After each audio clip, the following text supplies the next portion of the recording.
সম্মানিত দর্শক, আপনারা দেখতে পাচ্ছেন এই মুহূর্তে আমরা অবস্থান করছি রাজশাহী জেলার মোহনপুর উপজেলার কেশরহাট পৌরসভার রায়হান কোল্ড স্টোরেজ প্রাইভেট লিমিটেডের সামনে।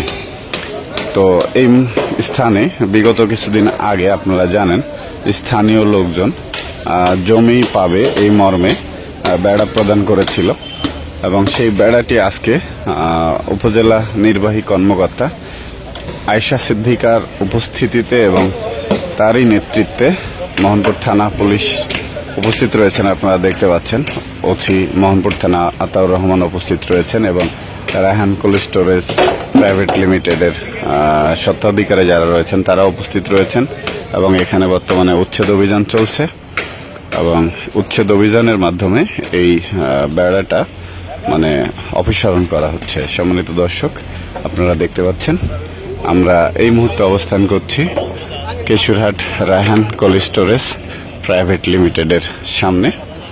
এখানে আসলে যে বেড়াটা স্থানীয় লোকজন প্রদান করেছিলেন ইতিপূর্বে, সেই বেড়াটার উচ্ছেদ অভিযান চলমান রয়েছে এবং বেড়াটা উচ্ছেদ করা হচ্ছে।